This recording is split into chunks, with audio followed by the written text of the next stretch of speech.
Buenos días, maestros. Buenos días, Laurita. ¿Cómo está? Hola. Buenos días, maestra. Buenos Hola, días. maestra María Elena. Buen día. Maestra Gracias, maestra Laura. Lourdes. Buenos días, maestra Elsa. A ver, no sé quién más me falta. Ay, perdón. Maestro Ernesto. Ah, sí, no, Ernesto sí fue el primero. Ok. Sí. Ok, pues muchas gracias por estar el día de hoy con nosotros. El día de hoy iniciamos los talleres express como parte de las jornadas de capacitación de extraordinario. Sabemos que ya varios de ustedes ya han participado en las 2 emisiones anteriores de extras, entonces hicimos en esta ocasión estos pequeños talleres para enfocarnos a un tema en específico. Entonces, muchas gracias. Se va a estar pasando, se va a poner el link de la asistencia en varios momentos del taller. Mis compañeros, la doctora Verónica Quijada y la maestra Magdalena Calixto van a estar a cargo de la revisión del chat y de las preguntas para que se las puedan pasar a nuestro ponente y especialista del día de hoy. Maestros, no sé si tengan algún inconveniente en que grabemos la sesión para que la podamos tener de material. No, adelante, maestra. Totalmente de acuerdo. Adelante, adelante. Muchas gracias. Y bueno, también le agradezco a todo mi equipo que siempre está por acá apoyándonos. Entonces, pues sin más le voy a dar la palabra al maestro Juan Carlos Ramírez Domínguez, que él es el ponente del día de hoy de este taller de elaboración de reactivos. Adelante, maestro Juan. Muchas gracias, maestra Laura. Muchas gracias a todo el equipo del CETED. Y muchas gracias a todas las profesoras y a los profesores que estamos reunidos el día de hoy en un taller interesante, ¿no? Que toca un tema que considero que es un tema que se debe de contemplar antes de montar nuestro examen extraordinario a una plataforma, que tiene que ver precisamente con la forma en la que elaboramos nuestros reactivos y no sin antes, antes de pasar a la forma en la que elaboramos los reactivos, no sin antes pensar, repensar, reflexionar en el sentido de lo que entendemos como proceso de enseñanza-aprendizaje. De tal suerte que este taller, ¿sí ven la presentación? Sí. Ok. Sí, sí, maestro. En este taller tengo la intención perdón, estoy aquí, tengo la intención de cumplir este objetivo, ¿no? Orientar a los docentes de nuestra Facultad de Estudios Superiores Zacatlán en la elaboración de reactivos para el diseño de exámenes extraordinarios a partir de los criterios psicopedagógicos propios de la Universidad Nacional Autónoma de México. Para este taller, lo dividí en 4 partes, en 4 momentos. Uno, en el que me voy a permitir reflexionar con ustedes sobre la importancia de la evaluación, por un lado, la evaluación en general, y que nos va a llevar, obviamente, a reflexionar sobre la evaluación del proceso de enseñanza-aprendizaje. Segundo momento es el papel que juega la taxonomía de Bloom en la elaboración de objetivos de aprendizaje y en la elaboración de reactivos.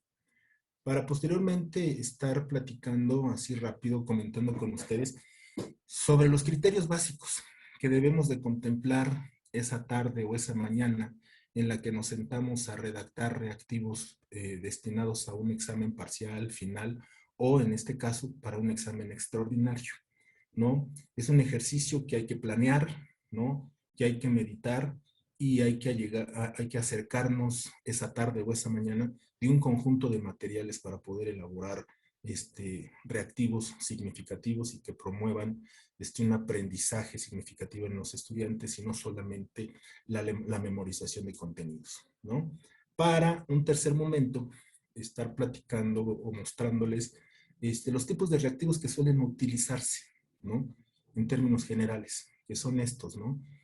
Reactivos falso-verdadero, de relación de columnas, de opción múltiple, y los reactivos de tipo ensayo. Cada uno de estos tipos de reactivos hay recomendaciones para su uso y para su redacción. Y finalmente, voy a comentar algunos de los errores más comunes que todos los docentes solemos cometer a la hora de elaborar reactivos. Con esto, mi intención es darle a ustedes elementos para que terminemos elaborando un pequeño ejercicio en el que les voy a pedir que lo elaboren en un documento Word para posteriormente compartirlo, en el que tendrán que redactar, ¿no? Algunos puntos que les voy a mencionar más adelante. Les iré señalando también a lo largo del taller cuáles son las diapositivas a las que es necesario que ustedes les tomen un pantallazo o una foto para que las puedan utilizar a la hora de hacer el ejercicio con el que vamos a cerrar el presente taller. ¿Sale? Pues bueno, arrancamos. No sin antes lanzarles una pregunta, profesores. Quien quiera contestar, me ayuda el equipo a darles la voz. Yo quisiera, en términos generales, conocer su opinión con respecto a la evaluación. ¿Qué se evalúa?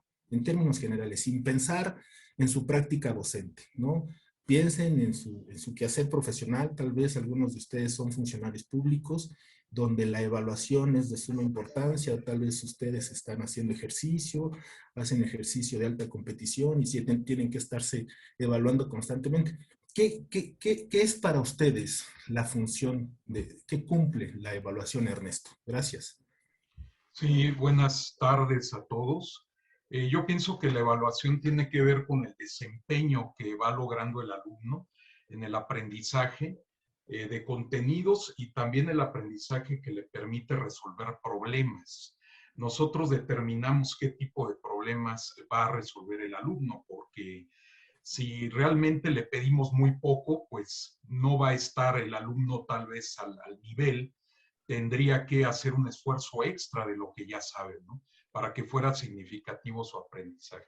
Pero así en términos muy generales, no sé si compartan. Ok, en términos generales, te fuiste directamente a conceptualizar, a platicarnos qué es lo que entiendes sobre la evaluación de los aprendizajes, ¿cierto? Yo me quería detener un pasito antes. La evaluación en la vida cotidiana, la evaluación en nuestro quehacer cotidiano, para poder aterrizar en lo que tú nos comentas, Ernesto, efectivamente, ¿no? Ese ejercicio que hacemos a lo largo de nuestro semestre o al final del semestre en el que tratamos de verificar si nuestros estudiantes han logrado los objetivos de aprendizaje plasmados en un programa de asignatura. Pues ¿alguien más quisiera comentar en términos generales para qué sirve la evaluación, cuál es la importancia de la evaluación en una actividad humana, cualesquiera que sea esta? ¿No? Pues bueno, la evaluación tiene varias funciones, ¿no? Yo seleccioné 3, Ernesto, 3, Laura. Una evaluación sin duda simbólica, ¿no? Que hace las veces de concluir de la etapa final de un proceso o de un ciclo, ¿no? Al término del proceso, al término de la aplicación de alguna política pública, es necesaria que esa dependencia tenga su instrumento para poder evaluar los resultados de haber generado un gasto público para poder resolver un problema social, por ejemplo, ¿no? Es una función simbólica. Ahora, también hay una función política de la evaluación, ¿no? Y esta se refiere a su carácter instrumental. Es decir, como soporte de la toma de decisiones y del cambio de dirección de lo que se está haciendo en un momento determinado. Y finalmente, con la que yo me quedo, ¿no? Y con la que normalmente utilizamos Verónica, Ernesto, Laura, en las instituciones de educación superior, es la de mejoramiento. No me dejarán mentir que todo el tiempo nos estamos evaluando para, en función de los resultados, ¿no? Que nos arroja la evaluación política, ¿no? Nos ayude a tomar decisiones en términos, ¿no? De mejoramiento o de cambio de estrategia para poder mejorar esa actividad, ese proceso o el fenómeno objeto de evaluación, ¿no? En términos generales, esa es la función de la evaluación. Pero ahora, ¿qué pasará cuando hablamos, ahora sí, ¿no? ¿Cómo definirían ustedes el proceso de evaluación de enseñanza-aprendizaje? Aquí, pues aquí hay muchas definiciones también, ¿no? Yo me quedo con esta última, ¿no? Que la evaluación de un proceso de enseñanza-aprendizaje, profesoras, profesores, no solo afecta o no solamente evalúa, ¿no?, a los estudiantes y los aprendizajes que están adquiriendo a lo largo del curso, sino que también modula, regula el proceso de enseñanza que nosotros realizamos a lo largo de este proceso. Es decir, evaluar aprendizajes al mismo tiempo nos ayuda a evaluar la forma en la que nosotros desarrollamos contenidos curriculares aprobados por la institución, ¿no? Es muy importante pensar que la evaluación de los aprendizajes siempre va a arrojar información que nos va a ayudar a tomar decisiones como responsables del proceso de enseñanza, ¿no? Entonces, es un fenómeno, es un proceso que si lo observamos detenidamente, es un proceso en el que actúan o conviven actores, sin duda. Uno de esos actores es el responsable de evaluar los aprendizajes, en este caso es el docente, que la intención del docente es medir, ¿no?, el nivel de apropiación de los contenidos curriculares abordados a lo largo del semestre. Pero no solo eso, no solamente nos ayuda a medir la apropiación de contenidos y de información, sino también la forma en la que nosotros entremos a analizar la evaluación, pues puede rescatarse muchísima información para poder modificar el proceso de enseñanza y poder modificar, ¿no?, inclusive algunas estrategias que estamos utilizando a lo largo del semestre. De tal suerte que el proceso de enseñanza-aprendizaje podríamos verlo de esta manera, ¿no? Un proceso en el que actúan por lo menos dos actores. Me faltó un actor, que es la institución, ¿no? Es, por un lado, los que aprenden, ¿no?, los estudiantes, principal actor. Segundo actor, quien enseña, los profesores. Y un tercer elemento, que es la institución. La forma en la que se relacionan estos tres actores en torno a un proceso de enseñanza-aprendizaje no es unidireccional. Paulo Freire criticaba precisamente entender un proceso de enseñanza-aprendizaje de esa forma, de manera unidireccional. De hecho, hace severas críticas, ¿no? Le denomina procesos de enseñanza bancarios. Esos procesos de enseñanza bancarios donde Paulo Freire consideraba y criticaba que en un proceso unidireccional de enseñanza-aprendizaje, quien posee la información, ¿no?, quien posee el conocimiento, es el docente, y se presentaba a un espacio áulico a llenar una especie de cajitas vacías de información y de contenido, donde lo que se promovía era ejercicios de memorización, donde se corría el riesgo de solamente de memorizar contenidos y de reproducir errores de interpretación por parte del docente a través de esos procesos de enseñanza-aprendizaje unidireccionales. De hecho, los salones de clase estaban construidos de esa forma, ¿no? No sé si ustedes recuerden una tarima al frente donde hacía las veces de colocar al docente por encima del resto del grupo y emitir, ¿no?, y desarrollar su cátedra, en la que los estudiantes solamente tomaban nota y la pensaban más de 1000 veces antes de levantar la mano para manifestar una duda, ¿no?, o contradecir lo que estaba comentando el docente. Pues Paulo Freire también, al mismo tiempo que denomina proceso bancario a esta relación unidireccional en los procesos de enseñanza-aprendizaje, él comenta que los procesos de enseñanza-aprendizaje, la relación es multidireccional y que los actores del proceso de enseñanza-aprendizaje, los tres actores, docente, estudiantes e institución, intercambian información y la intercambian de manera multidireccional, y que sobre todo los estudiantes se presentan a un espacio de aprendizaje dotados de toda una historia de vida y de un conjunto de conocimientos adquiridos no solamente al interior de la institución, sino a lo largo de toda su vida, lo que les ayuda a interpretar de múltiples formas los contenidos que en ese espacio áulico se están desarrollando. De tal suerte que a esta forma diferente de percibir el proceso de enseñanza-aprendizaje, Paulo Freire le denomina este proceso problematizador o dialogizador, ¿no?, de la enseñanza. Y dice que solamente así, ¿no?, con esa libertad de dialogizar contenidos, de problematizar contenidos, es que se pueden construir nuevos conocimientos y aprovechar toda la información y toda la experiencia que poseen los actores que se presentan a ese proceso de enseñanza-aprendizaje. Si partimos de esa percepción de Paulo Freire del proceso de enseñanza-aprendizaje, podríamos decir que el proceso de enseñanza-aprendizaje opera de manera sistémica, ¿no? Es un conjunto de actores que intercambian información y que cada uno de ellos juega un papel específico dentro del todo que hace que el sistema funcione, ¿no?, de diferentes maneras y a diferentes velocidades. Lo cierto es que los actores que participan al interior de este sistema de enseñanza-aprendizaje, ¿no?, están dotados de vida, ¿no?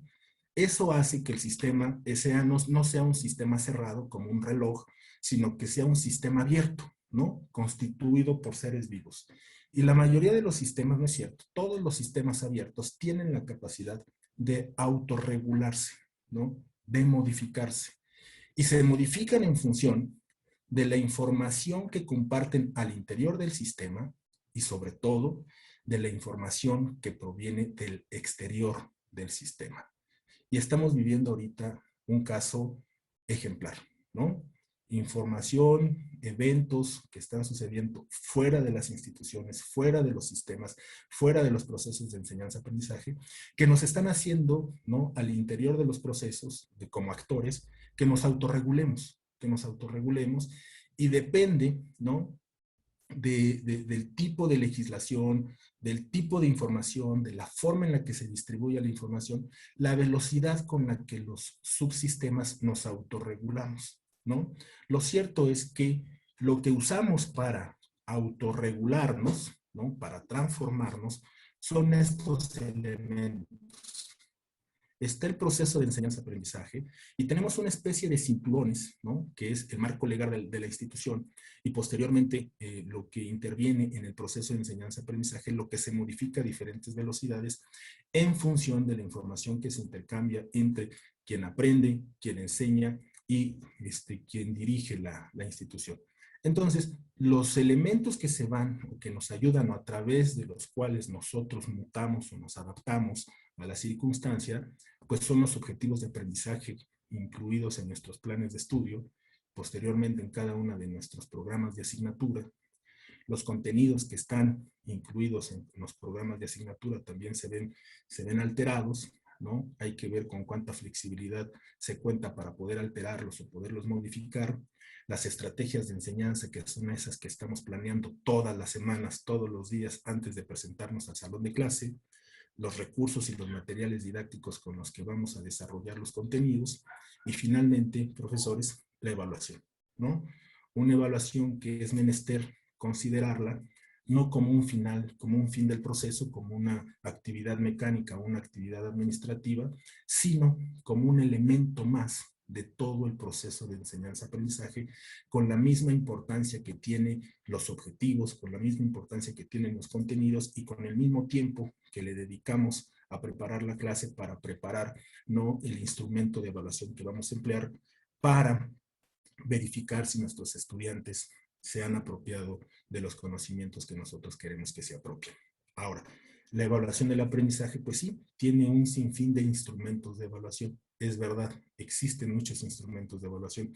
En este caso y en esta tarde, pues nos vamos a concentrar en uno, que es en un examen extraordinario, ¿no? Lo que vamos aquí aplicará no solamente para elaborar exámenes extraordinarios, sino también para evaluar reactivos orientados a un examen parcial, un examen final, incluso un examen extraordinario. De tal suerte que para ir concluyendo esta primera parte, pues la evaluación la tenemos que considerar como lo que yo comentaba, ¿no? No como una actividad administrativa que se realiza después de haber finalizado el proceso de enseñanza-aprendizaje, sino más bien como un elemento más que constituye el proceso de enseñanza-aprendizaje con la misma importancia y con la misma necesidad de dedicarle el tiempo a la hora de planear el instrumento de evaluación que vamos a utilizar. Entonces, antes de continuar, yo les pido tomarle una fotito a esta lámina porque la vamos a utilizar más adelante para hacer un ejercicio. Ustedes me dicen cuando ya hayan tomado la foto. Ahora, pues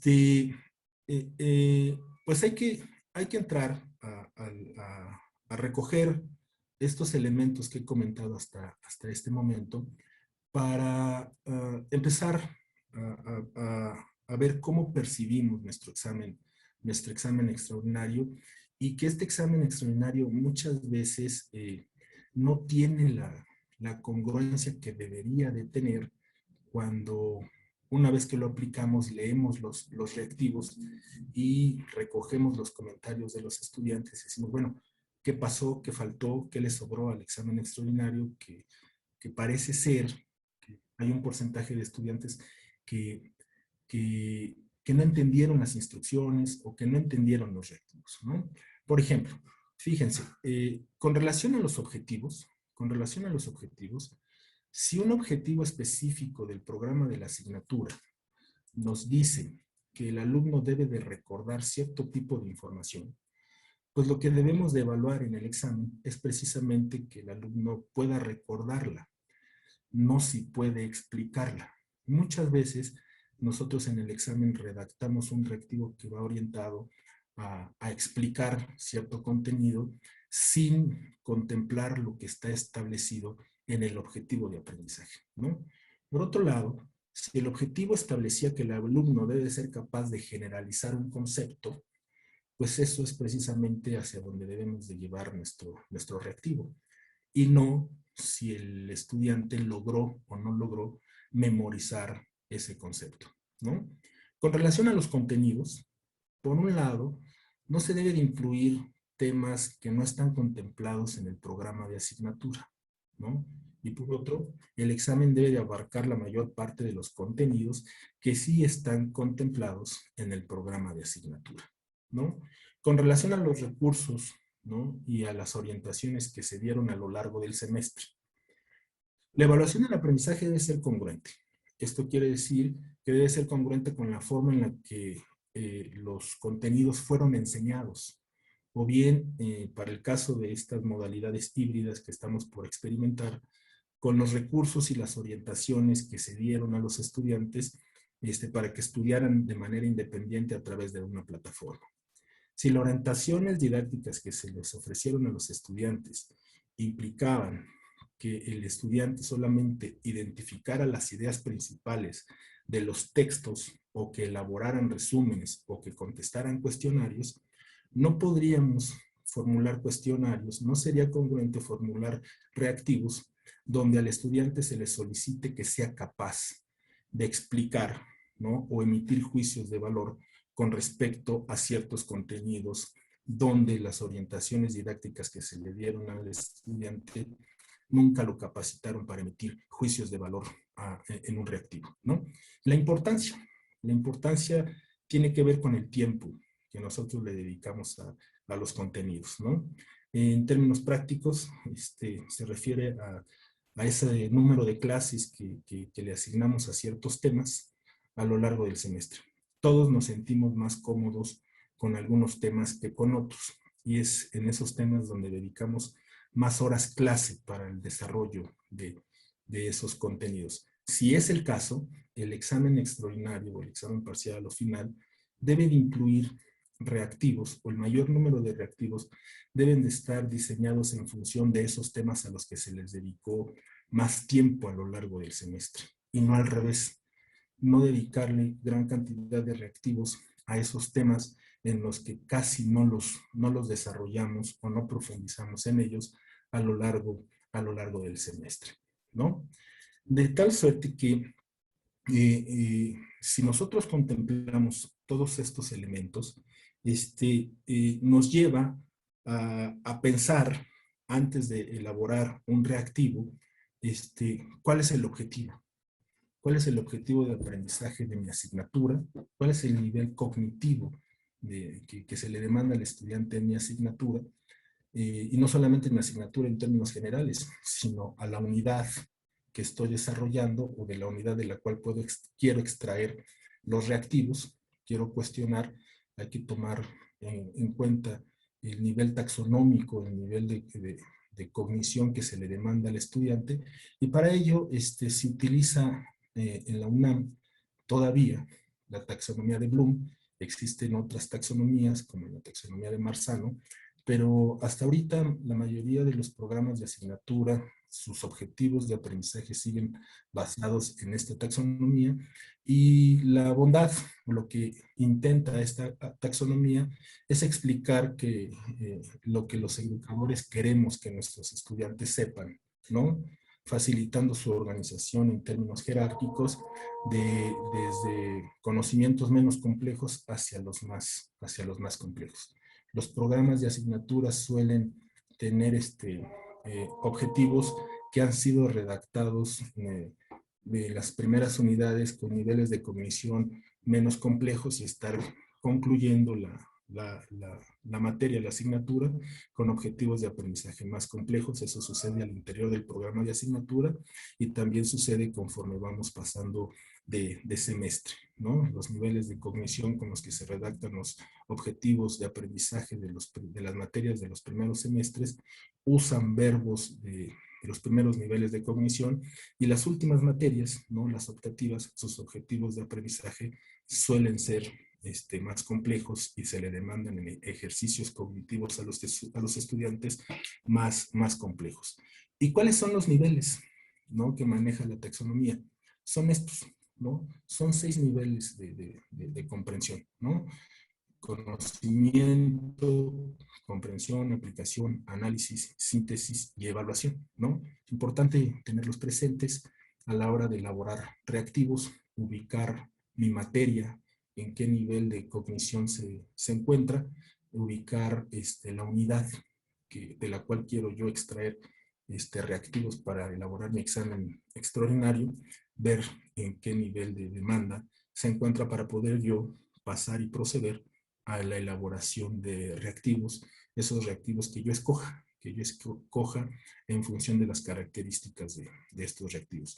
Cada nivel maneja un conjunto de verbos con los cuales se pueden elaborar reactivos o reelaborar, perdón, los objetivos para posteriormente diseñar sus reactivos. Estos son los verbos, ¿no? Tómenle una fotito, ¿no?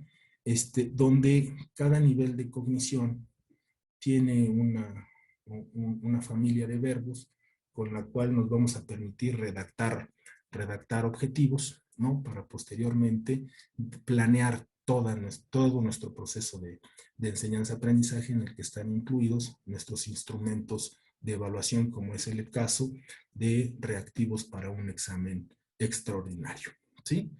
Y entonces, en la elaboración de reactivos es de vital importancia estar volteando todo el tiempo a el objetivo de aprendizaje que se plantea en el programa de asignatura, y hay pedagogos que recomiendan elaborar reactivos pensando no en evaluar contenidos, sino en evaluar objetivos, ¿no? Que resulta más significativo para los estudiantes contestar reactivos en los que se evalúa si se cumplieron o no se cumplieron los objetivos de aprendizaje, que si se evalúan simplemente contenidos en los cuales se corre el riesgo de estar contestando reactivos de manera memorística, ¿sí? Y aquí hay un ejemplo de cómo se construyen objetivos de aprendizaje utilizando cada nivel de cognición propuesto por la taxonomía de Bloom. Tenemos un primer nivel, que es el de conocimiento, pues donde se le demanda al alumno solamente definir los 6 niveles de la taxonomía de dominio cognitivo de Bloom, y si ese es el objetivo de la unidad, ¿no? Pues en función de ese objetivo irán redactados los reactivos que yo pretenda diseñar para un examen parcial, final o extraordinario. Y así van aumentando los niveles de demanda para los estudiantes. El de comprensión, pues el alumno ya no solo define, sino explica el propósito de la taxonomía. En la aplicación, el alumno no solamente define, no solamente es capaz de explicar, sino se le demanda que el alumno escriba un objetivo basándose en la taxonomía de Bloom. Y nos vamos hasta la última, hasta el último nivel taxonómico, que es el nivel de evaluación, donde el alumno pasa por los demás niveles y ya tiene la capacidad de juzgar, ¿no?, la efectividad de escribir los objetivos utilizando la taxonomía de Bloom, o renunciar a la taxonomía de Bloom y estar utilizando otra taxonomía para la elaboración de los objetivos. Estos objetivos son muy importantes, como les comentaba hace un rato, estarlos observando todo el tiempo a la hora de estar diseñando nuestros reactivos para nuestros respectivos exámenes.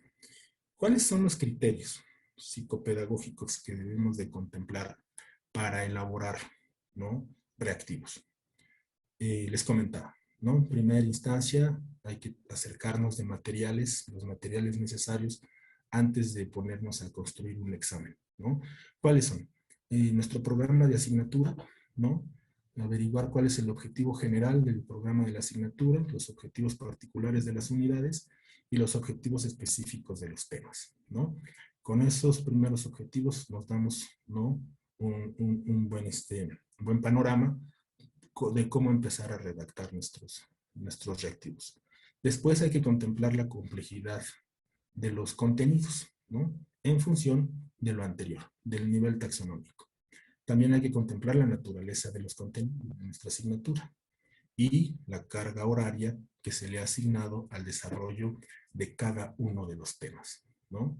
Asignar puntuación a cada uno de nuestros reactivos en relación o en función de la complejidad del reactivo, del tiempo que se le está dando al estudiante para la ejecución y el número de respuestas que le estamos solicitando al estudiante en ese reactivo, ¿no? Hay que asignar la puntuación a cada reactivo.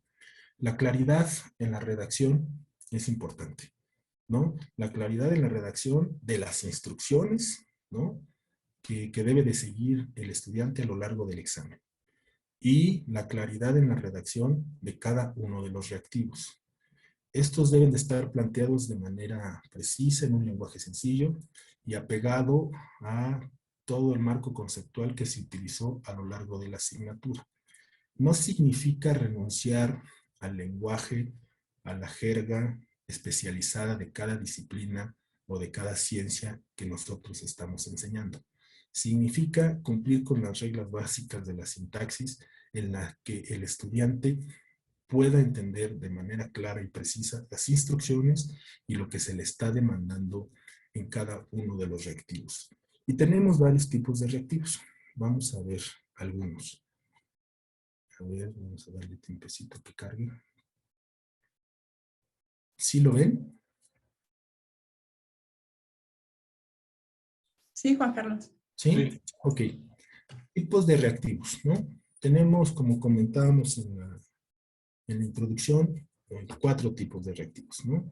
Falso, verdadero, ¿no? Este tipo de reactivo presenta al estudiante una serie de afirmaciones o frases estructuradas en las que el estudiante debe de hacer un ejercicio mental para poder determinar si la aseveración que está leyendo es falsa o es verdadera.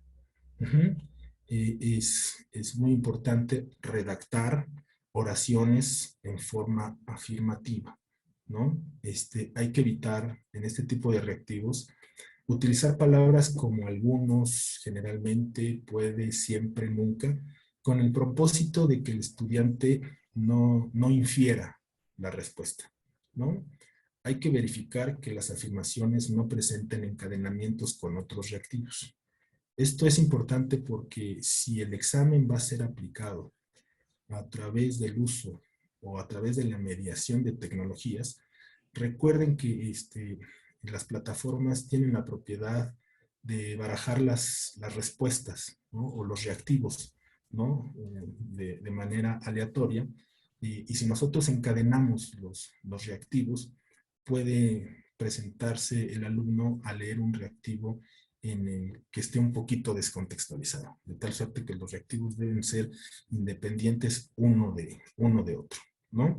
Y finalmente, para este tipo de reactivos se nos recomienda que establecer una retroalimentación general por el bloque de reactivos de falso verdadero, ¿no? Otro tipo de reactivos que solemos utilizar son los de relación de columnas. Este es un reactivo muy interesante y que demanda bastante planeación a la hora de su elaboración. Consiste en solicitar a los estudiantes que asocien determinados enunciados con conceptos. Este tipo de reactivos es utilizado frecuentemente para evaluar eventos y fechas, eventos y lugares, usos y reglas, nombres y definiciones, causas y efectos, procesos y productos, libros y autores, etc. Dichos reactivos poseen un nivel de complejidad taxonómico que va desde el nivel básico de conocimiento hasta el análisis. Para elaborar bloques de reactivos de relación de columnas, se recomienda que lo hagamos por tema, ¿no? Que no incluyamos varios temas en este tipo de reactivo, ¿no? Que tratemos de homogeneizar este tipo de reactivo, ¿no? Evitar el uso de artículos gramaticales que pudieran sugerir la respuesta. El concepto o respuesta correcta, esta es una recomendación para cuando los vamos a subir a la plataforma y los redactamos en un documento Word, lo coloquemos la respuesta correcta inmediatamente del enunciado para que la plataforma pueda hacer su función de barajear las respuestas, ¿no? Y también se recomienda que la extensión de las respuestas sean muy cortas. Hay bloques de reactivos de emparejamiento, de relación de columnas, donde tenemos un párrafo completo del lado izquierdo y un párrafo completo del lado derecho, donde lo único que estamos proponiendo ahí al estudiante es si ha memorizado o no ha memorizado las definiciones, ¿no? De tal suerte que la diferencia entre una respuesta y otra, en tanto que son párrafos completos, es una palabra o tres palabras que hacen que el alumno compruebe si memorizó o no memorizó la respuesta. No, lo que se trata acá es de que las respuestas sean, la columna de respuestas sean cortas, sean del mismo tamaño y que se relacionen con el mismo tema para permitirle al estudiante realizar precisamente un ejercicio cognitivo en el que demuestre si ha logrado comprender, ¿no? el tema que se está evaluando con este tipo de reactivo. El de opción múltiple, este tipo de reactivo permite medir diversos niveles de conocimiento, ¿no? Así como también posee una alta fidelidad en los resultados, ya que cuando evaluamos o cuando el sistema evalúa reactivos de opción múltiple, no interviene el juicio del docente. En tanto que ya está dada la respuesta, es automática la calificación y se pueden construir reactivos de 3 niveles, ¿no? Reactivos de opción múltiple de nivel simple, intermedio y complejo. Y está constituido de 2 elementos, ¿no? La base, ¿no? O el enunciado. Es una expresión o un planteamiento de un problema al cual el alumno tiene que reflexionar, y las opciones de respuesta, ¿no? Son las posibles respuestas de las cuales el estudiante solamente deberá, en un examen de opción múltiple simple, deberá solamente escoger una respuesta. En un examen de opción múltiple intermedio o complejo, se permite que existan 2 respuestas, ¿no? O incluso 3 respuestas donde el estudiante tendrá que marcar esas opciones de respuesta como correctas para que ese reactivo sea correcto de acuerdo al planteamiento que dice la base del reactivo, ¿no? Y las recomendaciones, pues, son las siguientes, ¿no? Hay que redactar enunciados de manera clara, comprensible y en forma afirmativa. Hay que evitar el uso de artículos gramaticales también, evitar la redacción de preguntas capciosas, elaborar, ¿no? 3 opciones de respuesta, ¿no? La extensión de estas respuestas debe de ser la misma o idéntica y deben de pertenecer al mismo tema para que no se autoeliminen las respuestas y sí llevemos al estudiante a una confusión teórica o una confusión conceptual y pueda llevar a cabo un ejercicio cognitivo adecuado. Elaborar, hay que evitar las opciones de respuesta en las que se establezca la palabra nunca, ninguna de las anteriores, todas las opciones, ¿no? Los distractores, ¿no? Se vale incluir, ¿no? Los distractores, ¿no? Deben de planear errores de razonamiento o errores de información. Hay que ubicar la respuesta de manera indistinta, ¿no? No pasa nada si la colocamos con la letra C, la letra B o la letra A, ¿no? Y finalmente los reactivos tipo ensayo. Los reactivos de tipo ensayo son los reactivos que le demandan al estudiante un mayor ejercicio cognitivo, ¿no? Este tipo de reactivo consiste en proponer, ¿no? Un planteamiento o una pregunta que el estudiante deberá desarrollar de manera libre, con sus palabras. También es conocida como pregunta abierta. Es ideal para conocer el dominio y manejo de conceptos, principios, teorías, hechos, argumentaciones, toma de decisiones, ¿no? Hay que demandar una sola respuesta por cada reactivo o pregunta abierta, preferentemente, ¿no? Hay que redactar el planteamiento de la pregunta en forma clara, precisa, para que el estudiante comprenda lo que va a desarrollar a lo largo de ese reactivo abierto, ¿sí? Pues hay algunas recomendaciones generales, ¿no? Para la elaboración de reactivos, ¿no? Estas recomendaciones van en este sentido. Debemos de tener claro nuestros propósitos antes de redactar reactivos. Por ejemplo, antes de elaborar cada pregunta debemos tener claro qué contenido o tipo de aprendizajes deseamos que el alumno tenga la oportunidad de demostrar a lo largo del examen. Con base en lo anterior, tenemos que elegir de manera adecuada el tipo de reactivo que vamos a utilizar en cada una de las secciones que conforman nuestro examen extraordinario. Y para ello debemos de tener presente el nivel de complejidad de los reactivos. Los reactivos de falso verdadero suelen utilizarse para evaluar niveles de cognición de menor grado. Y las preguntas abiertas suelen utilizarse para evaluar niveles de cognición de los estudiantes de mayor grado, ¿no? Si nosotros podemos tener claro eso antes de empezar a redactar y clasificar nuestro examen extraordinario en secciones y utilizar en cada sección tipos de reactivos de acuerdo al nivel de cognición, el estudiante tendrá un mejor desempeño a lo largo de su examen extraordinario. Redacten afirmativo, ¿no?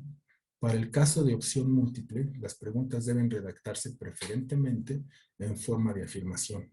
En caso contrario, es muy importante que resaltemos, ¿no?, la palabra que indica la negación. Por ejemplo, la palabra sí lleva acento cuando es afirmación, falso verdadero. Para Sismondi, las máquinas significan beneficio para una nación, falso verdadero. La siguiente palabra no es aguda, programar, permiso o colón, ¿sí? Redacte de forma sencilla, ¿no? La redacción debe de ser lo más clara y simple posible, ¿no? El planteamiento de las preguntas deben realizarse de manera sencilla y directa. Un contraejemplo, ¿no?, de un reactivo mal redactado, con muy buenas intenciones, pero con poca claridad en su redacción. ¿Por qué la razón de la importancia y cuáles fueron los aportes a la literatura indigenista realizados por el gran autor José María Arguedas? Ejemplo mejorado. Menciona 2 aportaciones importantes de José María Arguedas a la literatura indigenista y explica la razón de su relevancia, ¿no? Otro contraejemplo. La creación de las galeras como pena, ¿en qué etapa de esta fue? ¿No? Reactivo mejorado. Etapa en la que fueron utilizadas las galeras como pena. Un ejemplo. El uso promiscuo de aerosoles, aceites y antisépticos en la nariz durante los resfriados agudos es una práctica perniciosa porque puede tener un efecto nocivo sobre los senos paranasales, los glóbulos rojos, los glóbulos blancos, etc. Ejemplo mejorado. El uso de aerosoles, aceites y antisépticos en la nariz durante un resfriado agudo pueden dar como resultado esas opciones. Incluir solo el material necesario, ¿no? Las preguntas deben incluir solamente el material necesario para plantear problemas y evaluar contenidos elegidos. El examen no puede usarse para dar un repaso de aquellos temas, ¿no?, que no se desarrollaron a lo largo del semestre. Contraejemplo, la evaluación es un proceso sumamente importante en la educación. Explique desde el punto de vista del constructivismo 3 de sus características importantes. Este reactivo hay que recortarlo, ¿no? Hay que quitar la información que sobra en el reactivo, ¿no? Explique desde el punto de vista del constructivismo 3 de las características más importantes de la evaluación de aprendizajes, ¿sí? No ligue los reactivos, lo que comentábamos hace rato, ¿no? Sobre todo cuando el examen va a ser montado en una plataforma, ¿no?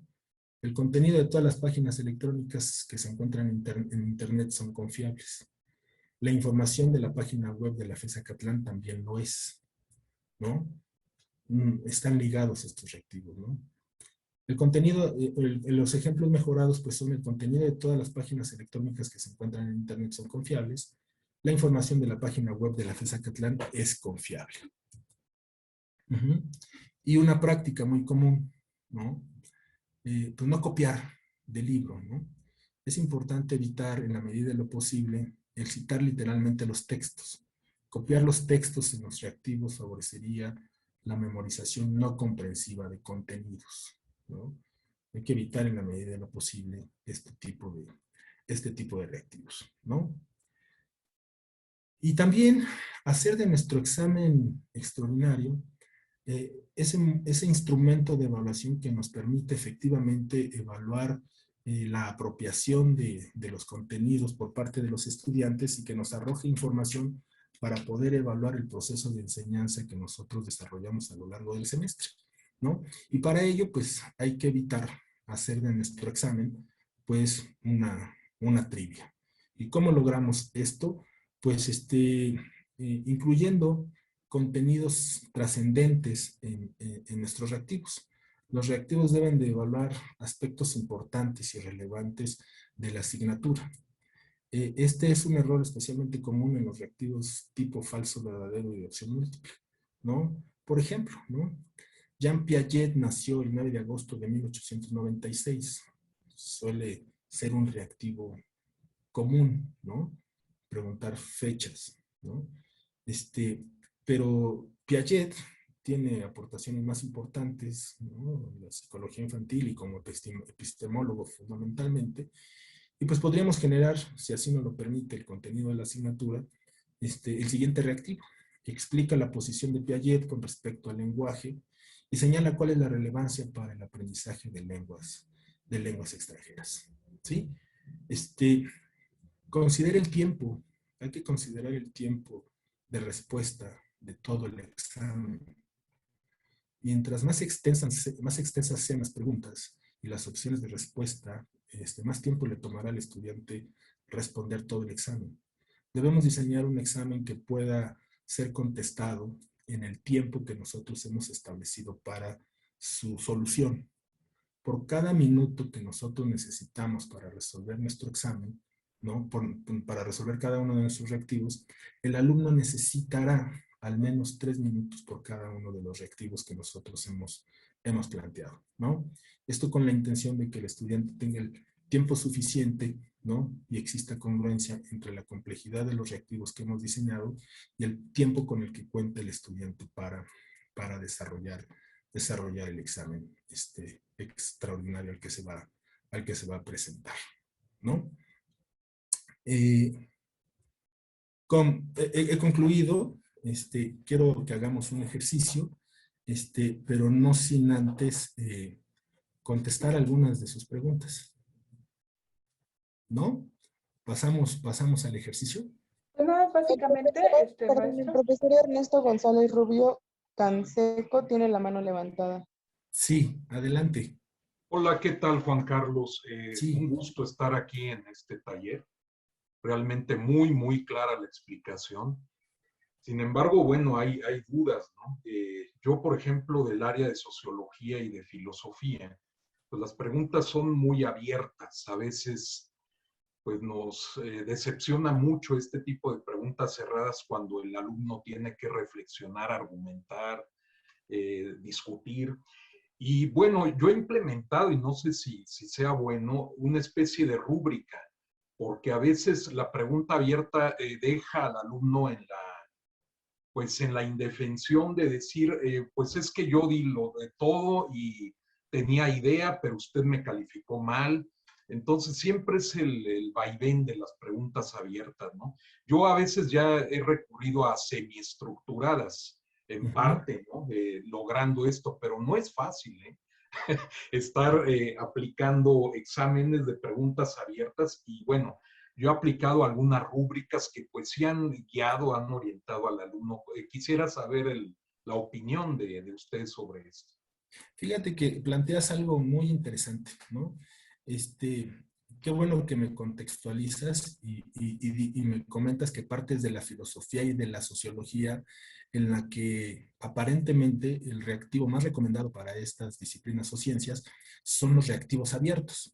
Ese ejercicio que tú has hecho a lo largo de tu experiencia en la que has construido reactivos abiertos, te ha dado cuenta de que efectivamente el estudiante muchas veces redacta respuestas muy largas, ¿no? Es poco conciso en lo que tú le estás solicitando en el reactivo. Y yo te recomiendo dos cosas.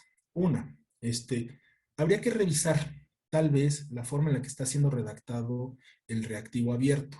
O bien, lo que has hecho, elaborar reactivos cerrados, estructurados o semiestructurados, donde antes de elegir la posible respuesta correcta, el estudiante se tendrá que tomar 1 o 2 minutos para poder realizar la reflexión adecuada y poder elegir la respuesta.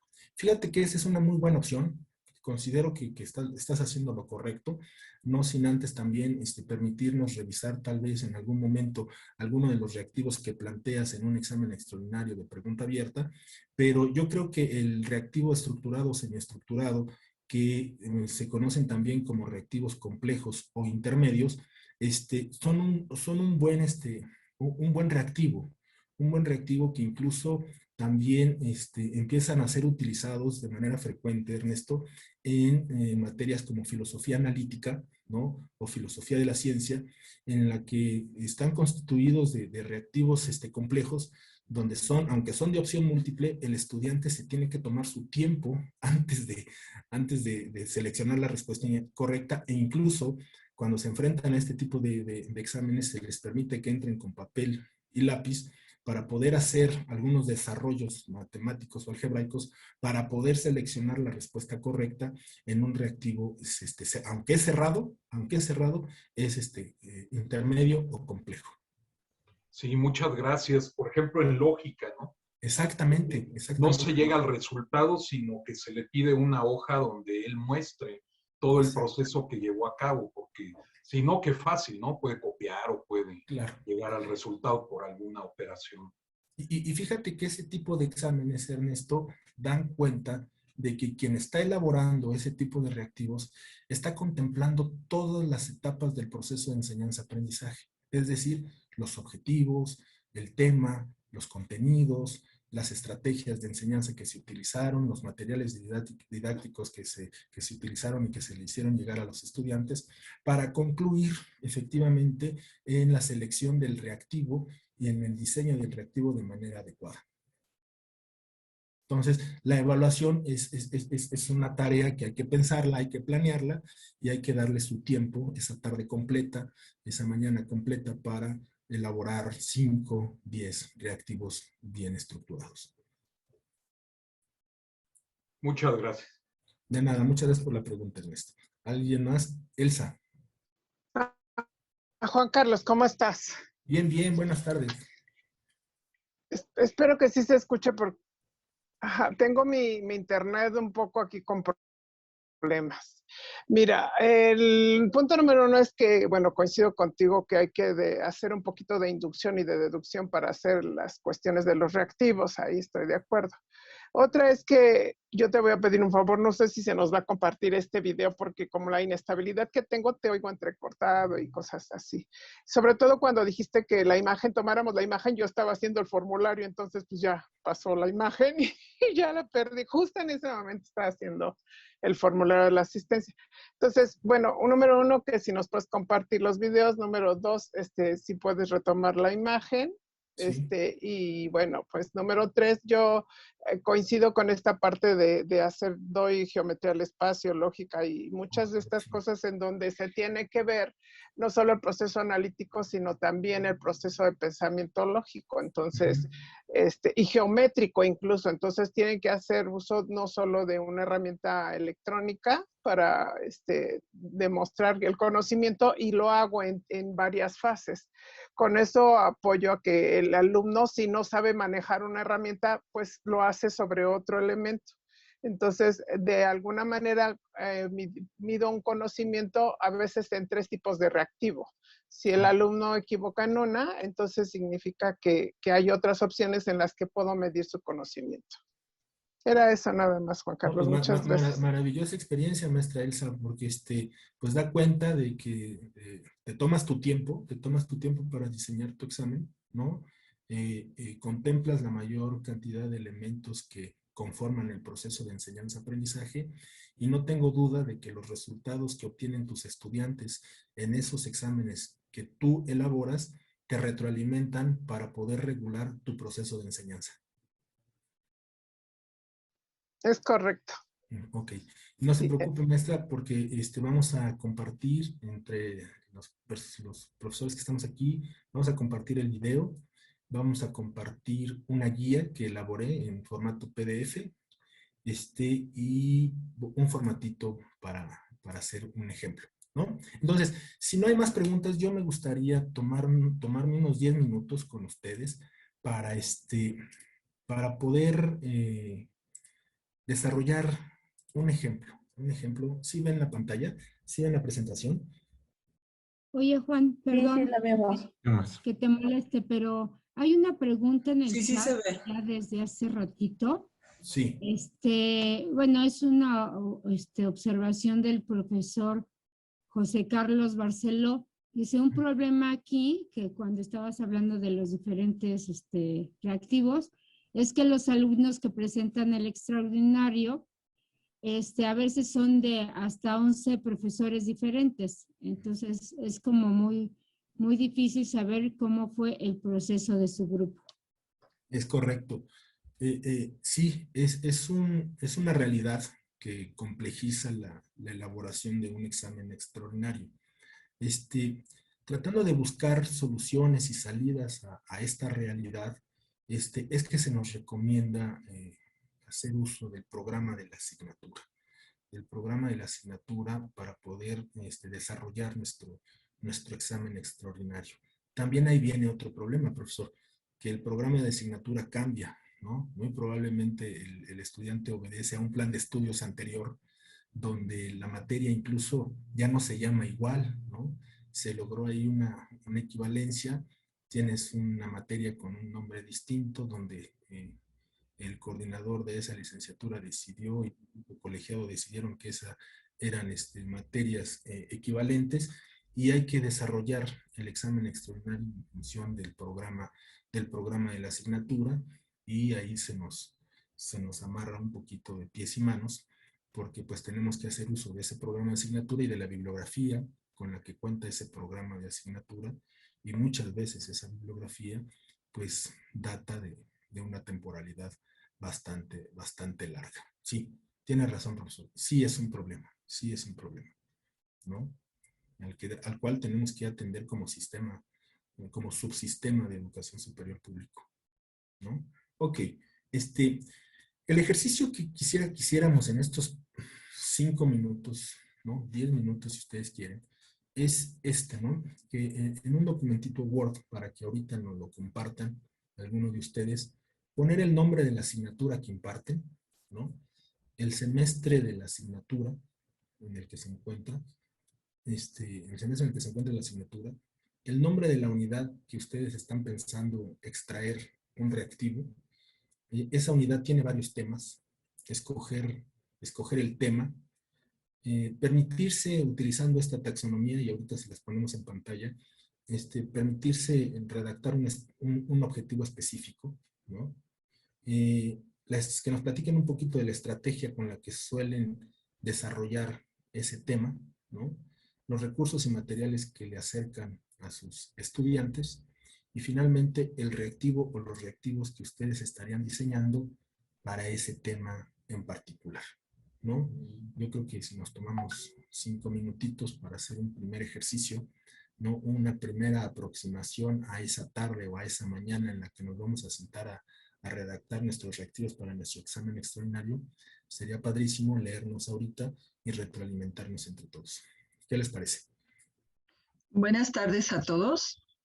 Soy de la carrera de arquitectura y en este semestre me tocó dar representación arquitectónica. Es una materia totalmente como taller. Entonces, mi pregunta es, nos dijiste, Juan Carlos, que las preguntas de los extraordinarios, bueno, en general, tenían que estar como enfocadas a lo que más se dedicaba el tema, ¿verdad? Entonces, todos los temas están dedicados a hacer dibujos. Tal vez algunos de ustedes nos han detectado a varios de los maestros que damos esta materia alrededor de toda la facultad. Nos ven dibujando. Entonces esa es nuestra actividad, dibujar, dibujar y dibujar. Entonces mi pregunta es ¿cómo puedo aplicar el extraordinario en esta materia? Porque ahorita me dieron 3 extraordinarios de representación arquitectónica y aparte unos de auxiliares de expresión que anteriormente en el antiguo programa así se llamaba, pero es la misma materia. Ok, fíjate que hay varios instrumentos de evaluación de los aprendizajes. Dentro de los instrumentos de evaluación están los exámenes, ¿no? En este caso, exámenes escritos con tipos de reactivos distintos a juicio del profesor. ¿Qué es lo que yo te... pero hay más instrumentos, profesora, ¿eh? Hay más instrumentos de evaluación. ¿Yo qué le recomendaría a usted para estos extraordinarios? Todo aquello que tenga que ver con el dominio de teorías, principios, metodologías, podría ser evaluado a través de un examen extraordinario escrito. Y al mismo tiempo, fijar fecha para que el estudiante sea capaz de realizar un ejercicio práctico en el que le dé cuenta a usted de que esa técnica de dibujo ha sido lograda por parte del estudiante a través de un dibujo elaborado por el propio estudiante. Un examen extraordinario dividido en 2. Uno escrito, que es donde vamos a evaluar todo lo metodológico, teórico y conceptual, y uno práctico donde usted, con su expertise, ya podría evaluar si el estudiante ha desarrollado la técnica que le demanda la materia en particular. Está bien.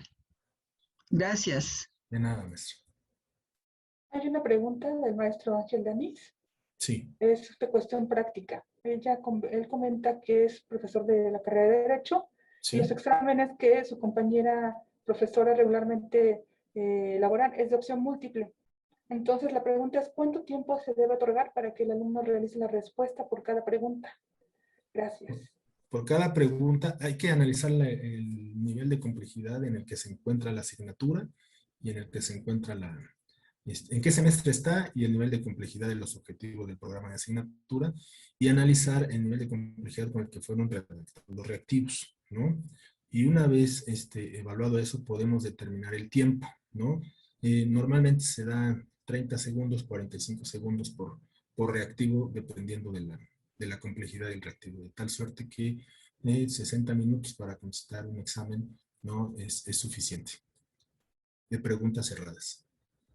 He compartido una guía en el chat y también la presentación por si gustan descargarla. De todas maneras, vía correo electrónico les estaremos haciendo llegar los materiales. ¿Cómo van, profesores? Bien, bien, bien. ¿Sí? Ya empecé a sufrir porque no es tan fácil como se ve, ¿verdad? No es fácil. No es fácil. Tiene usted toda la razón, profesor Ernesto. Juan Carlos, ¿me compartes la diapositiva, por favor? Gracias. Sí, claro que sí. ¿Hay un profesor con la mano levantada? Sí. Buenas tardes. Buenas Profesor tardes. Juan Carlos. ¿Qué tal? Soy el profesor David Rodríguez, de la carrera de arquitectura. Sí. Con respecto a la pregunta que hizo una compañera también de la carrera de arquitectura, quería complementar solamente, más bien quería saber que como complemento, yo puedo utilizar los dos exámenes, tanto el práctico como el teórico a través de un cuestionario. Pero yo estaba anteriormente en lo presencial, yo utilizaba el reactivo práctico, teórico para poder obtener una posibilidad al práctico. No sé si sea correcto esto o hay que darles dos oportunidades. Si entendí bien, el alumno tendría que tener un mínimo de calificación en el teórico para poder accesar al práctico. Exactamente, era condicionado. Son dos momentos en el que está condicionado, ¿no?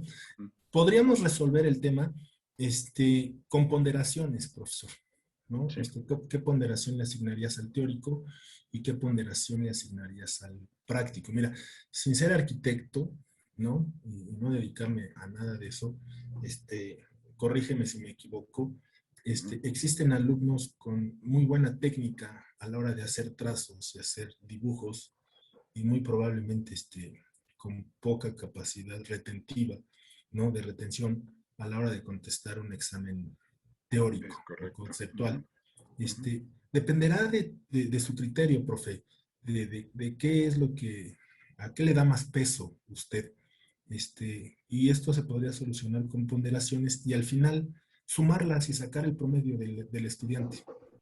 Si lo práctico es más importante para usted, probablemente le asigne el 60% de la calificación final, ¿no? O el 70%, y si lo teórico no es tan importante, de todas maneras el estudiante puede presentar los dos, en cada uno tiene una ponderación y al final la suma y el estudiante obtiene su calificación final.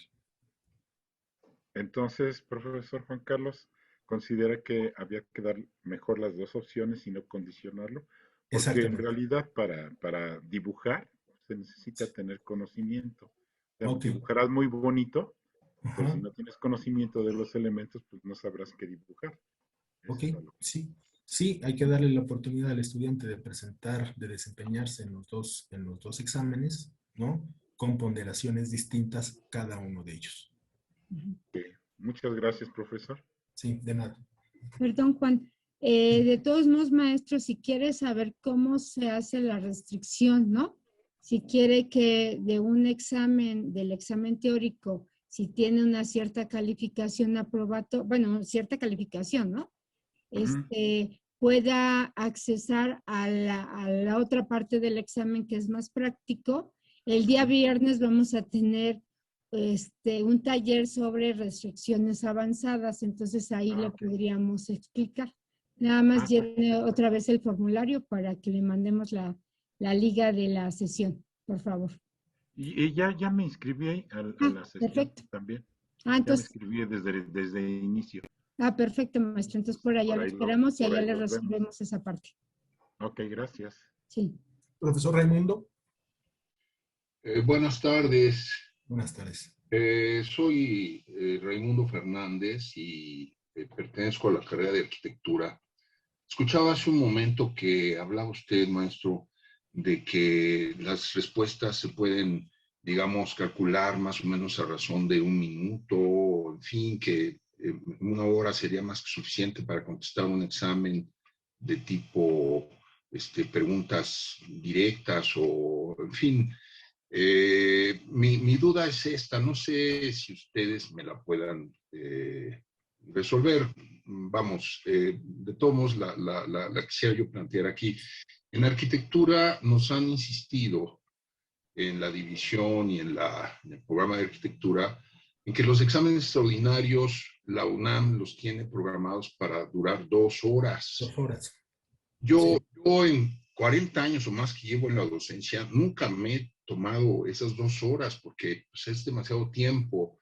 Entiendo que esas 2 horas es un horario, digamos, abierto para que los alumnos puedan en un momento dado llegar un poco más tarde o terminar antes, pero esas 2 horas hacen mucho ruido entre los profesores y más con este tipo de evaluaciones ahora a distancia, porque se les tiene que dar las 2 horas a los alumnos por, digamos, un poco porque así lo establece la UNAM, y la recomendación de arquitectura es para evitar que vayan a reclamar o que se pongan difíciles, que no se les dio el tiempo, etcétera.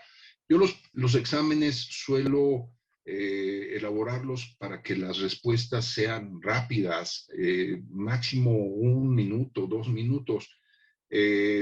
Hago 10 preguntas, les doy 3 minutos por respuesta y la duración de mi examen en el semestre regular pues, duran generalmente media hora. Los alumnos piden un poco más de tiempo porque sienten que no les alcanza, pero darles más tiempo es permitirles que se puedan meter más fácilmente a buscar información en Internet, a pasarse los datos, a comunicarse entre ellos, y es facilitarles más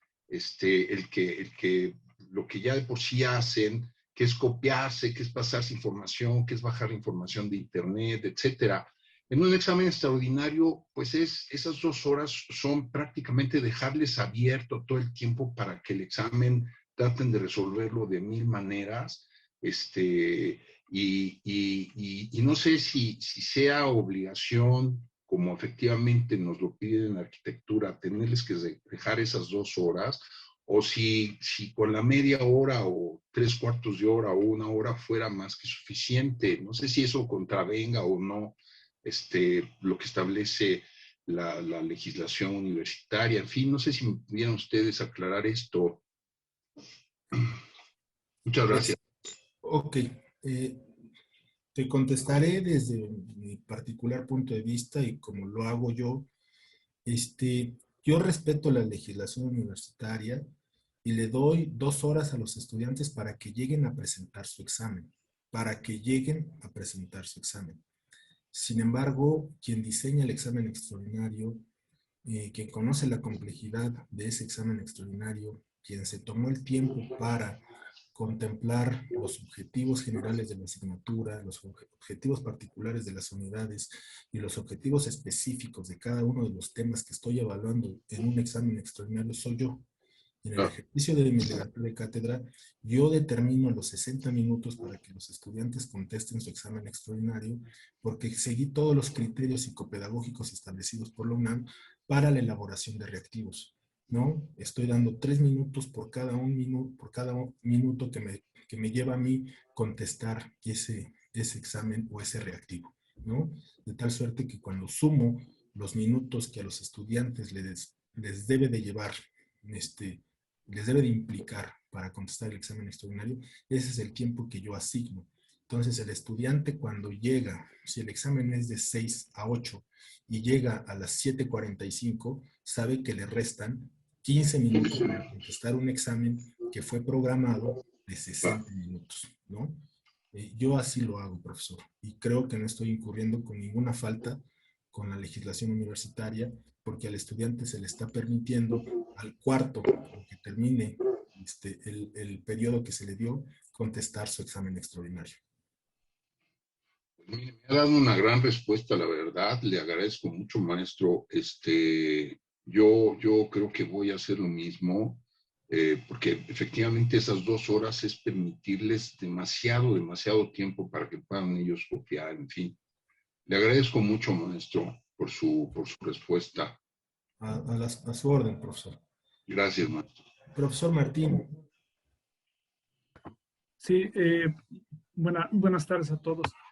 Nosotros, a partir del semestre pasado, y creo que lo tiene conocimiento la maestra Laura y la gente de CETED, en Derecho la duración de los extraordinarios es de 1 hora. Todos los exámenes extraordinarios en Derecho tienen duración de 1 hora. Eso se hizo con el fin de que no se congestionara la red, vaya que los pudiéramos espaciar por más tiempo.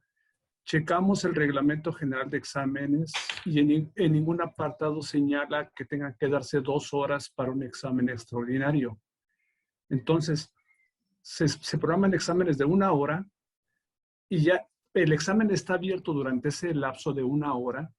Y como bien decían hace un momento, dependiendo la complejidad, dependiendo el número de reactivos, la duración del examen se establece de acuerdo a cada profesor.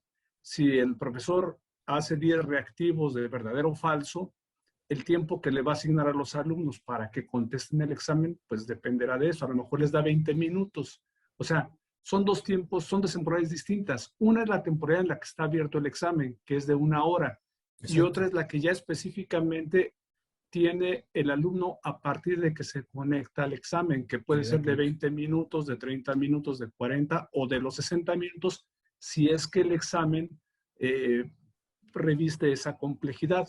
Lo que le pedimos a los profesores también, que no se excedan el número de reactivos para que el tiempo sea suficiente para que los alumnos lo puedan contestar de manera oportuna. Pero vaya, respecto a lo que comentaban, porque nosotros también teníamos esa cuestión de, es que tiene que darse 2 horas. Nos dimos a la tarea de analizar el Reglamento General de Exámenes, específicamente en la parte de los exámenes extraordinarios, y no se establece que tengan que ser 2 horas. Tradicionalmente así se acostumbra a hacerlo así, porque hay otras dinámicas de hacerlo presencial, de preguntas abiertas que requieren un mayor análisis, decían hace un rato, un mayor ejercicio reflexivo. Entonces, entiendo que pueda hacerse de esa manera si así lo amerita el examen, incluso tal vez más tiempo, si el propio examen lo requiere. Pero nosotros en Derecho, a partir del semestre pasado, en la aplicación de extras, los exámenes duran 1 hora. Muchas gracias por la acotación, profesor Martín. Gracias, Martín. Profesora Elsa, y pasamos al ejercicio. Bueno, mira, yo te quería comentar respecto de esto porque la verdad es que se hace polémica respecto de los tiempos. Yo les recomendaría, como alguna vez tomé un curso sobre manejo de exámenes y reactivos y todo este rollo, siempre enfocar tus objetivos específicos, como bien lo menciona Juan Carlos, asociado con las competencias, hacer una ponderación de qué es lo más relevante y lo más importante, pero sobre todo una vez que tú terminas tu cuestionario, tus reactivos, lo hagas tú mismo. Y si tú dices, yo lo pude resolver en 20 minutos, considera el triple de tiempo para tus estudiantes. Sobre esa misma, y incluso el hecho de hacerlo tú mismo, te das cuenta de los errores ortográficos, de que, bueno, deja de la ortografía, la edición.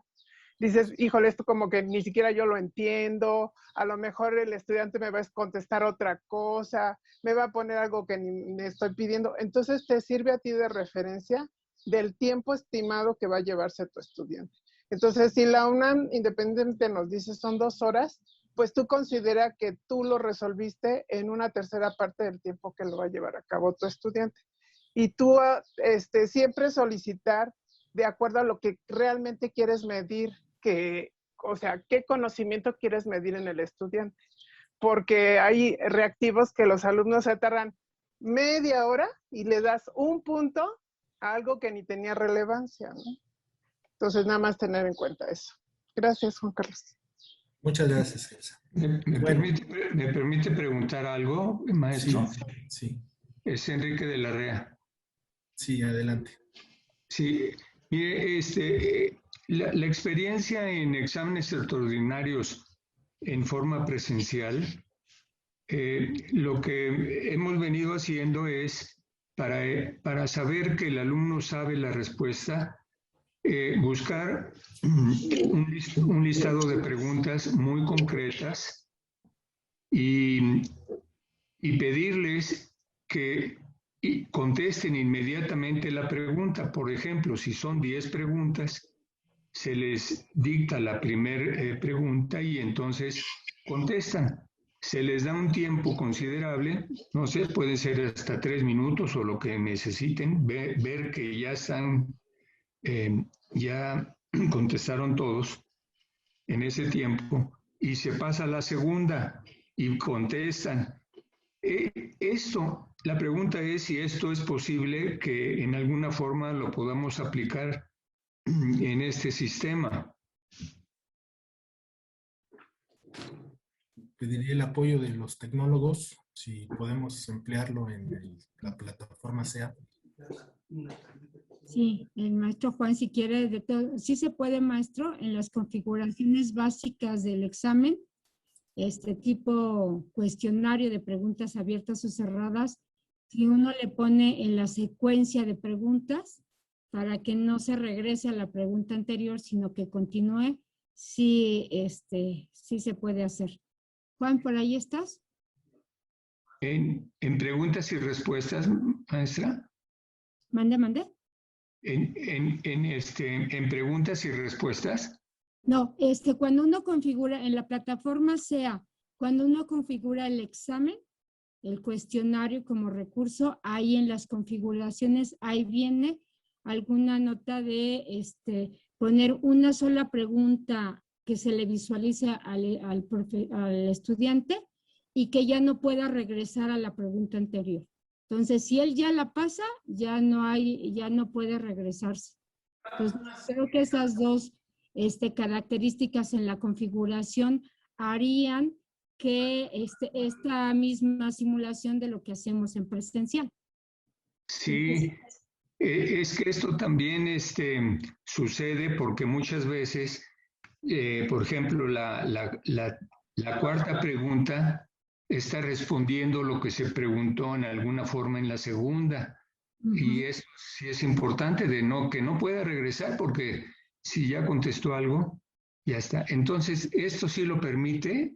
Sí, sí lo permite, maestro. Yo lo invito al taller que vamos a hacer el día jueves, sí, que es sobre la elaboración de cuestionarios, preguntas cerradas y abiertas, y ahí se le explica con mayor detalle la configuración básica del cuestionario.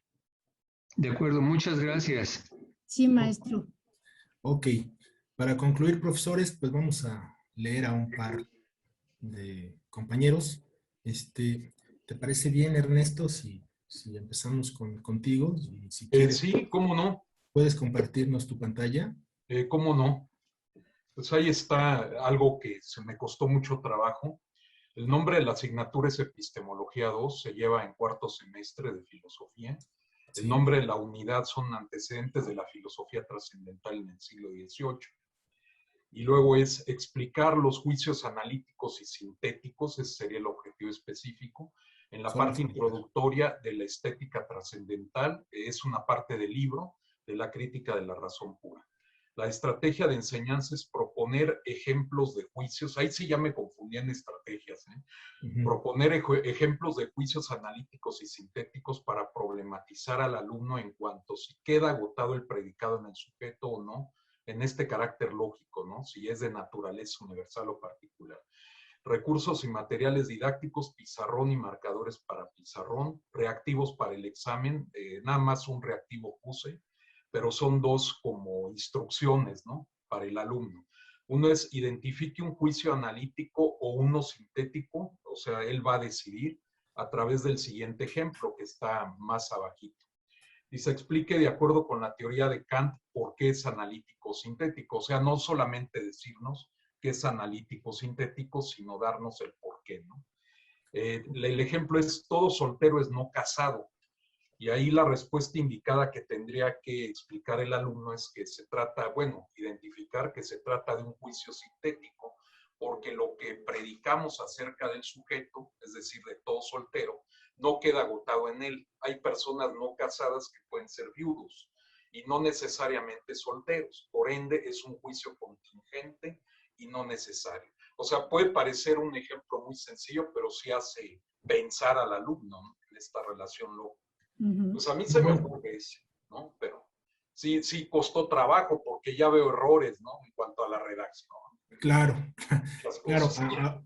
De hecho, yo me iba a ir sobre tu primer reactivo, ¿no? Donde solamente le pides identificar cuando se encuentra en un nivel cognitivo más alto tu objetivo, ¿no? Pero lo cierras muy bien con la segunda parte, ¿no? Donde sí le pides explicar, ¿no? Y pues, no solamente confunde a los alumnos, confunde a todo el mundo que quiera darle respuesta a ese reactivo abierto que acabas de formular con una excelente rúbrica. Pues, profesor, esa es la metodología para elaborar reactivos, ¿no? Donde diste cuenta de contemplar todas y cada una de las etapas que constituyen el proceso de enseñanza-aprendizaje. Y colocaste la evaluación, en este caso utilizando un instrumento particular que es un examen extraordinario, y colocaste a la evaluación en un mismo nivel de importancia que el resto de los elementos que utilizamos en un proceso de enseñanza-aprendizaje, como lo es los objetivos, el contenido, el tema, las estrategias, etcétera. Pues muchas gracias y excelente, excelente ejercicio. ¿Alguien más quisiera compartir?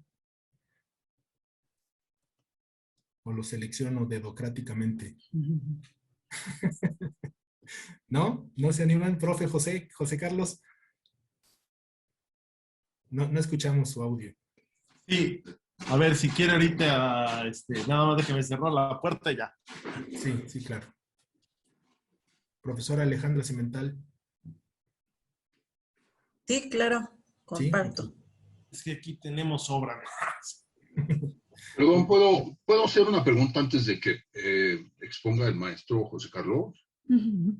La liga para el jueves, yo nada más solicité dos sesiones, la de hoy y la de mañana, pero no la del jueves. No, el título no me dijo gran cosa, pero lo que comenta ahora la maestra Laura, pues ya me despertó muchísimo interés.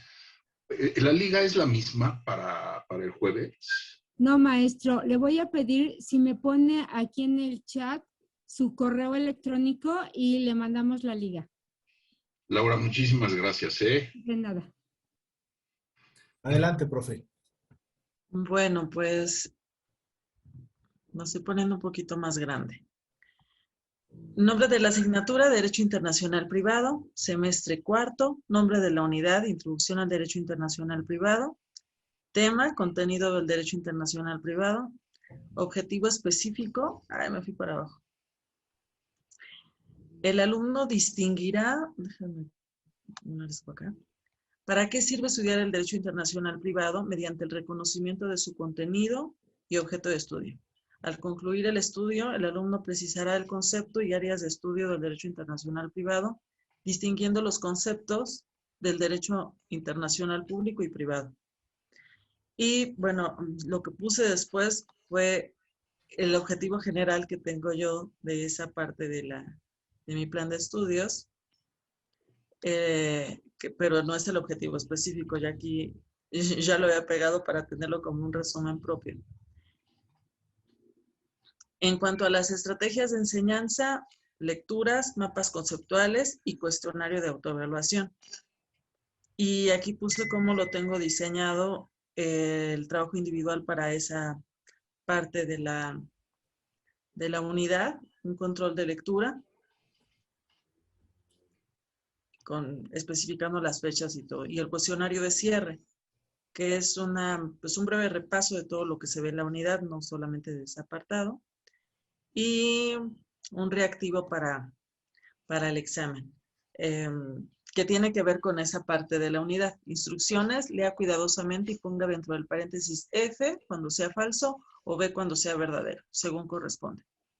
Existen 3 escuelas respecto al contenido del Derecho Internacional Privado: francesa, anglosajona y alemana. Y ahí está el paréntesis para que pongan falso o verdadero. Yo los exámenes sí los tengo diseñados para que el alumnado pueda responderlos en un máximo de 20 minutos. y conforme los he venido haciendo desde que estoy impartiendo la asignatura, en el mismo día que se hacen, cuando son presenciales y ahora que ya los hacemos virtuales, hacemos una exposición de trabajos finales donde todo el mundo tiene que conocerse y reconocerse, ya sea presencial o virtualmente. Okay, bueno, esa fue mi tarea. Existen 3 escuelas respecto al contenido del derecho. No la quite, profesora. Perdón. Acá está. Ok. Yo me confundí un poco con los objetivos. Vi por ahí 3 objetivos y en el objetivo específico manejas 2 objetivos. Después, existen 3 escuelas respecto al contenido del derecho internacional privado: francesa, anglosajona y alemana. ¿Me preguntas o me afirmas? Es una afirmación. Ok. Las escuelas del pensamiento internacional privado son la francesa, anglosajona y alemana. No, son las escuelas que expresan el contenido. El derecho internacional privado se entiende a partir de su contenido y son estas 3 escuelas en las que se basa pues el contenido, en las que podemos entenderlo. Ok. A partir de ellas se puede reconocer cómo observan el orden jurídico cada uno de los estados-nación y es entonces que podemos posicionar cómo se observa y cómo se reconoce el derecho internacional privado, qué abarca y qué no abarca. Perfecto, perfecto, maestro. Muchas gracias. A la orden. Y finalmente, profesor José. A ver, vamos a compartir. Bueno, aquí la materia es edición digital del audio y es de 5º semestre. Es una materia práctica, pero también su parte teórica, como decía usted, lo hemos ponderado en 60 y 40, 60 práctico, 40 teórico. Porque también a veces recurríamos a las órdenes de trabajo, pero no nos funcionaba porque como eran para entregar otro día, ya luego no sabía uno si realmente lo habían hecho. Entonces ahora hemos recurrido a hacer ejercicios mucho más cortos de aplicación durante el tiempo del examen. Ya nosotros al revés, las 2 horas no nos rinden, nos faltan. Ok. Pero esta parte teórica nos ayuda también a ver a determinar si lo ayudaron o no, que luego ya no podemos hacer nada más percatarnos, pero bueno. La unidad sería conceptos básicos de la edición del audio digital. El objetivo es identificar de manera conceptual y auditivamente las características del audio y las herramientas de software para modificarlas. ¿Qué estrategia tenemos? Se les muestra una presentación con las definiciones conceptuales y se les van dando varios audios para que ellos identifiquen cada una de estas características en ellos. Y después con el software se les pide aplicar y modificar la altura, el tono, etc. Entonces ellos tienen que determinar con qué herramienta se hace. Los reactivos serían ¿En qué características del sonido incide un ecualizador? Opciones: altura o tono. B, intensidad o volumen. O C, timbre. Otro reactivo, cuando se cambie el pitch de un sonido, además del tono, alteras la altura, la duración o el volumen. Entonces, como que yo siento que es muy concreto para no confundirlo. ¿No? Y nada más nos haría falta, profesor, las instrucciones, incluir las instrucciones que el estudiante tendría que seguir, ¿no? Seleccionar la respuesta correcta, la instrucción que le planteas al estudiante en esta sección del examen extraordinario. Correcto. Muchas gracias, maestro. Muchas gracias a usted. Profesoras, profesores, muchas gracias. Hemos llegado al final de este taller. Espero les haya interesado, los haya inquietado, les haya incitado a revisar todos y cada uno de los elementos que conforman el proceso de enseñanza-aprendizaje antes de sentarnos esa mañana o esa tarde a elaborar nuestros 10 reactivos o los reactivos que ustedes consideren necesarios para su examen extraordinario. Es una actividad docente muy importante, con el mismo nivel de jerarquía que el resto de los elementos que conforman el proceso de enseñanza-aprendizaje. Yo estoy seguro que si antes de entrar a la plataforma a querer montar nuestro examen, nos tomamos un tiempo para poder elaborar de manera correcta nuestros reactivos, lograremos evaluar conocimientos significativos en nuestros estudiantes, lograremos superar esa barrera de la memorización de contenidos y pasar hacia ese espacio de problematización y creación de nuevos conocimientos en nuestros estudiantes a partir de exámenes parciales, finales o extraordinarios. Yo creo que con esto y con la elaboración de hoy en la tarde que ustedes hagan de sus reactivos, podrían presentarse fácilmente al resto de los talleres que estaremos impartiendo el resto de la semana, y ese examen extraordinario quedará de muy buena calidad. Muchas gracias por su atención. Me despido y me manifiesto a sus órdenes de todas y de todos ustedes. Muchas gracias. Gracias. Gracias, maestro Juan. Gracias. La siguiente semana vamos a tener asesorías de grupos reducidos, por si ya después de haber integrado su examen tienen alguna duda, vamos a tener ya a las jefaturas de programa, les indicaremos el día y la hora precisa para que por división tengan esos espacios. Muchas gracias. Gracias. Gracias. Buena tarde. Buena tarde. Gracias, maestra. Hasta luego. Gracias. Hasta luego. Gracias, maestra Laura.